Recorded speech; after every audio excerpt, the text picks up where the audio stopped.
इस लहर के दूसरे चरण में दुश्मन के ठिकानों के बाहर यूएई में अमेरिकी लड़ाकू विमानों के फ्लाइट इंजीनियरों और पायलटों के सीक्रेट ठिकाने को बैलिस्टिक मिसाइलों से सटीक निशाना बनाया गया, जिससे उन्हें भारी नुकसान हुआ। आपराधिक दुश्मन की आतंकी कार्रवाइयों और इस्लामिक रिपब्लिक ऑफ ईरान के नागरिकों की हत्या के जवाब में जासूसी और इंफॉर्मेशन टेक्नोलॉजी कंपनियों और खुफिया संसाधनों को भी निशाना बनाया, जो दुश्मन की आतंकी गतिविधियों के प्रमुख आधार हैं। इन हमलों में अमेरिकी कंपनी अमेज़न के हिब्रू स्पेस इंफ्रास्ट्रक्चर को भी निशाना बनाया गया। इसके साथ ही यूएई में अमेरिकी कंपनी ओरेकल को भी टारगेट किया गया है। ये तस्वीर इराक के एरबिल की है। एरबिल के अमेरिकी बेस पर ईरान ने एक बार फिर ड्रोन से हमला किया है।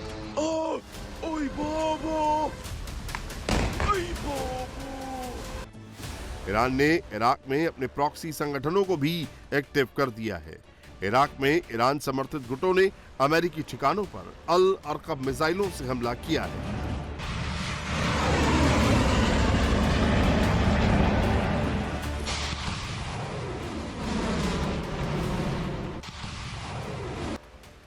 जॉर्डन के अमेरिकी बेस पर भी ईरान ने ड्रोन अटैक किया है।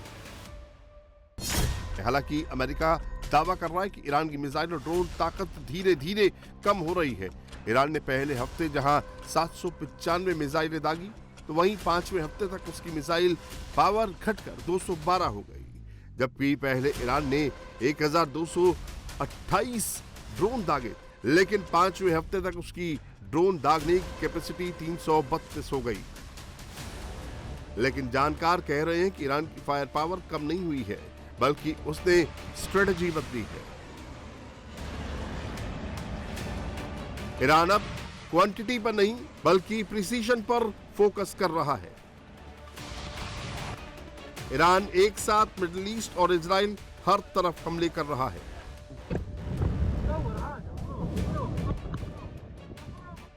ईरान के साथ हिजबुल्लाह भी इजराइल पर ताबड़तोड़ रॉकेट अटैक कर रहे हैं।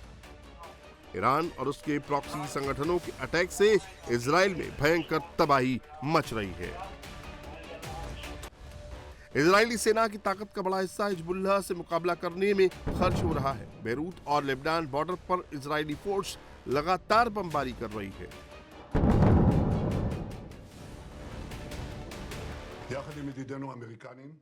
अपने अमेरिकी दोस्तों के साथ मिलकर हम ईरान के आतंकवादी शासन को लगातार कुचल रहे हैं। हम कमांडरों को खत्म कर रहे हैं, पुलों पर बमबारी कर रहे हैं और बुनियादी ढांचे को निशाना बना रहे हैं।